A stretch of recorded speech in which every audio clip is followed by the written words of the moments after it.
आज पाल कादर के इस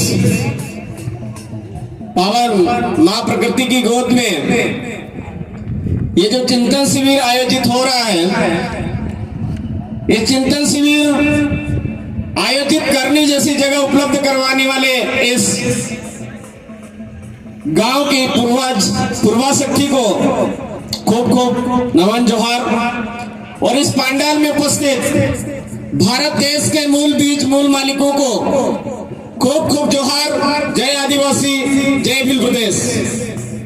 साथियों, अभी सभी वक्ताओं के द्वारा अलग अलग वर्तमान में हमारे आदिवासी समुदाय के साथ, हमारे इस क्षेत्र में आदिवासियों के साथ जी रहे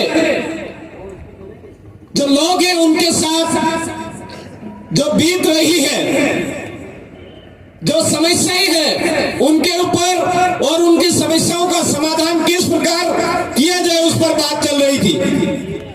साथियों, बातें बहुत कड़वी भी है, गहरी भी है, हमको चोट पहुंचाने वाली भी है, लेकिन इसका जो समाधान है उस समाधान के लिए भी कहीं ना कहीं हमको भी गहराई से मंथन करते हुए उसके ऊपर काम करने की जरूरत है।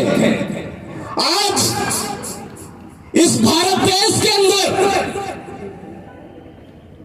जो लोकतंत्र है उसको बचाने के लिए, उसको व्यवस्थित करने के लिए और देश को इस लोकतंत्र के माध्यम से आगे बढ़ाने के लिए वन नेशन वन इलेक्शन की बात की जा रही है।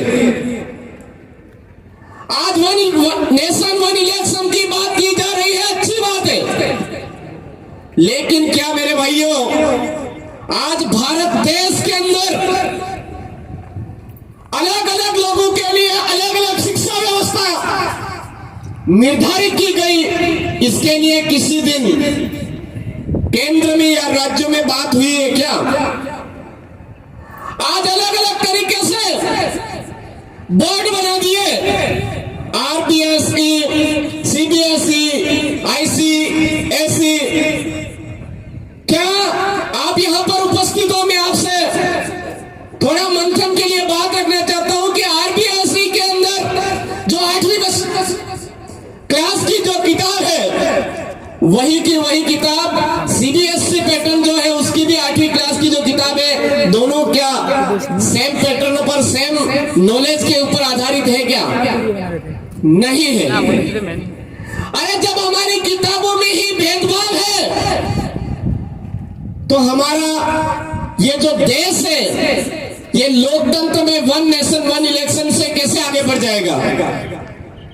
आज हमारी शिक्षा व्यवस्था को 2 भागों में विभाजित किया गया है।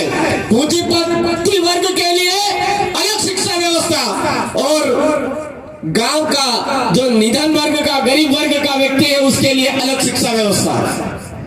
निजीकरण और सरकारी, एक सरकारी स्कूल में जो अध्यापक पढ़ा रहा है वो 5,000, 10,000, 15,000 में पढ़ा रहा है, उसके ऊपर कौन विश्वास कर रहा है? जो सरकारी सेवाएं प्राप्त कर रहा है वो भी विश्वास कर रहा है और उनके बच्चों को निजी में भेज रहा है। और एक तरफ 70,000, 75,000, 62,000, 65,000 की जो पेमेंट उठा रहा है वो भी कहीं ना कहीं अपनी जो शिक्षा व्यवस्था उसके द्वारा दी जा रही वो अपने आप में कॉन्फिडेंस के साथ में ये नहीं कह रहा है कि हमारी शिक्षा व्यवस्था है वो मजबूत है। तो ये जो इस तरह की शिक्षा को 2 धड़ों में विभाजित करने वाली चीजें हैं, ये हमारे देश को आगे ले जा पाएगी क्या? इसके ऊपर आज दिन तक केंद्र की सरकारों ने मंथन किया क्या? राज्य की सरकारों ने मंथन किया क्या? अब हम सभी यहाँ पर उपस्थित हैं, हम सभी को यह सोचने की जरूरत है कि ना तो हमारा जो कल्याण है वो सरकारी कर पाएगी, ना ही प्रशासन कर पाएगा। हमारा कल्याण अगर करना है तो हमारी अपनी बुद्धि से हमको करने की जरूरत है। हमारे बाप दादा पढ़े लिखे नहीं थे लेकिन एकता में रहते थे। आज हम जितने पढ़े लिखे हुए उतने ज्यादा विखंडित होते जा रहे हैं। मन्नालाल रावत जैसे लोग पैदा होते जा रहे हैं। आज पता नहीं कौन सी स्कूल में पढ़ करके वो एक ही चीज नजर आ रही उनको, हमारे अपने समाज का, अपने कुनबे का, अपने घर का ही एक कहीं ना कहीं गलत बात करने में उनको मजा आता है। और मैं आप तमाम साथियों से यही कहना चाहूंगा, अरे कौन से खेत की मूली है मन्नालाल रावत, उसको आदिवासी परिवार की जो विचारधारा है उस विचारधारा के विरोध के बदले में ही उस आदमी को टिकट मिला है। आप थोड़ा विचार करिए। आदिवासी परिवार जो विचारधारा है, आदिवासियों की जो मूल थीम है, उस थीम के विरोध करने के एवज में उसको टिकट मिला है और उसी टिकट के एवज में वो जीता है। अरे विरोध करने के बदले ही उसको टिकट भी मिल गया, जीत भी गया। अब शायद मुझे लगता है प्रधानमंत्री भी आप ही बनाना चाह रहे हो, ऐसा लग रहा है सोशल मीडिया में जब देखता हूं तो। अरे उस आदमी की कहीं से कहीं तक कोई वैल्यू ही नहीं है, उसकी वैल्यू बढ़ाने का काम हम लोग कर रहे हैं। तो आज के बाद जहां पर भी उनकी पोस्ट नजर आए, उस पोस्ट को करने वाले को, लाइक करने वाले को, कमेंट करने वाले को ब्लॉक करो। अपने आप ढेर होकर के अपने अपने घर में, हमारे प्रतापगढ़ का जो गांव चिकलार है उसी में छुप के मर जाएगा, वो तो अपने आप खत्म हो जाएगा। आप थोड़ा सा दिमाग से काम लेने की जरूरत है। हम अधिकतम अभी बाबूलाल जी की भी बात कर रहे थे, हमारे अपने समाज के हैं, नाम के जरूर है, शायद पता नहीं उनका वो चेक करना चाहिए, उनकी भी यही कंडीशन है। अरे सर ये आज नई बात नहीं है, अंग्रेजों के समय में भी इसी तरह से इस आदिवासी क्षेत्र के अंदर, आदिवासियों के अंदर जो दल्ले थे, उन दलों को उन्होंने लेकर के आदिवासियों को दबाने के लिए प्रयास किया गया था। लेकिन हमारे लोग दबे नहीं, मुकाबला किया। मुकाबला किससे किया? दिमाग से किया। मुकाबला किससे किया? शरीर से किया। लेकिन आज की तारीख में हमारे आदिवासियों को दिमाग तो दो धड़ों में विभाजित कर दिया, एक तो निजीकरण के माध्यम से, एक सरकारी के माध्यम से। हम सोचते हैं कि हमारा दिमाग इतना मजबूत क्यों नहीं हो पा रहा है, हमारा माइंड इतना डेवलप क्यों नहीं हो रहा है। अरे हमारे गांव में जाकर के देखो तो लोग सिर्फ एक ही बात सोचते हैं कि हमको पशु बाड़ा मिल जाना चाहिए, हमको हैंडपंप मिल जाना चाहिए, इसी को सबसे बड़ा लोकतंत्र मानते हैं वो लोग। तो हम सबको हमारी इस क्षेत्र के अंदर जो शिक्षा व्यवस्था आज कहीं ना कहीं चरमरा गई है, उस शिक्षा व्यवस्था को मजबूती के लिए न लोकसभा न विधानसभा, सबसे ऊंची ग्राम सभा, हमारी अपनी ग्राम सभा के माध्यम से हमारी जो शिक्षा व्यवस्था है उसको मजबूत करने का प्रयास हमको खुद को करना पड़ेगा। ना कोई प्रशासन का हाथ में आएगा, ना कोई शासन का हाथ में आएगा, हमको किसी के भरोसे नहीं रहना होगा। आज न्याय व्यवस्था को लेकर के छोटी छोटी बात पर हम दौड़ करके थानों में चले जाते हैं और उनके न्याय पे विश्वास करने के लिए वहां आस लगा करके बैठ जाते हैं। हमारी अपनी न्याय व्यवस्था जो कम खर्चीली थी, बिना खर्चे की थी, उस न्याय व्यवस्था को पुनर्स्थापित करना होगा।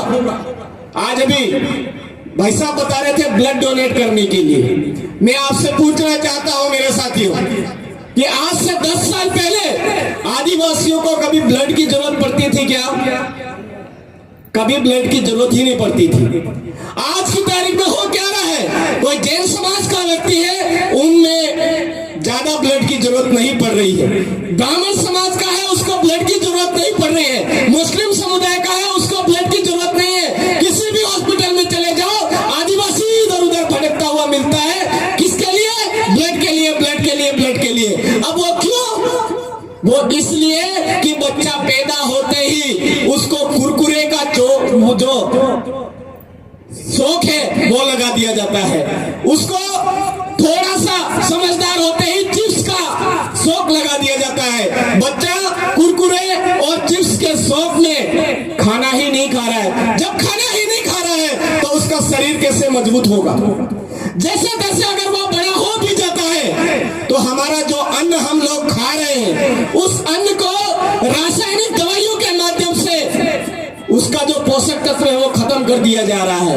रासायनिक खादों की वजह से उसका जो पोषक तत्व है वो खत्म कर दिया जा रहा है। जैसे तैसे बिना पोषक तत्व का अन्न वो बड़ा भी हो जाता है तो बहुत सारे हमारे क्षेत्र के अंदर अंग्रेजी शराब को पी पी करके हमारे शरीर का सर्वनाश कर रहे हैं मेरे साथियों। तो क्या हमारे लोग शरीर से मजबूत हो पाएंगे क्या? अरे सारा रासायनिक चीजें हम खा रहे हैं तो हमारा शरीर मजबूत कैसे होगा? जब शरीर ही मजबूत नहीं होगा तो जाहिर सी बात है ब्लड की जरूरत पड़ेगी ही पड़ेगी। अगर हम चाहते हैं हमारे शरीर को मजबूत करना चाहते हैं, हमारे बुद्धि को मजबूत करना चाहते हैं, तो हमारे अपने खानदान जो खान पान है उसको सुव्यवस्थित करना होगा। पूर्वज पुरखा व्यवस्था के तहत जो हमारा अनाज था उस अनाज को फिर से पैदा करना होगा और उस अनाज को फिर से आगे पका करके हमारे बच्चों को खिलाने की जरूरत हमको आज पड़ रही है। हम सबको इस ओर ध्यान देने की जरूरत है। बाकी मैं आप तमाम साथियों से यही कहना चाहूंगा कि हमारे को ढोंग ढकोसलों में धकेल धकेल करके हमको शारीरिक रूप से मानसिक रूप से कमजोर किया जा रहा है। हम सब लोग इन ढोंग धतुरों के जाल में ना फंसे और आगे बढ़ चढ़ करके आदिवासियों की पुरखाई परंपरा है उस पुरखाई परंपरा पूजा पद्धति को अपनाएं एवं न लोकसभा न विधानसभा सबसे ऊंची ग्राम सभा वाली बात को आत्मसात करते हुए हमारे समुदाय को आगे बढ़ाने में प्रयास करें। अभी काफी वक्ताओं की लंबी लिस्ट है। मैं आप इस कागदर की धरा पर मुझे आज मौका दिया इसके लिए आप सबका आभारी हूँ। आप तमाम साथियों ने मुझे सुना इसके लिए आप तमाम साथियों का खूब खूब जोहार। जय आदिवासी, जय बिल प्रदेश, जय संविधान, जय भारत, आप सबकी जय।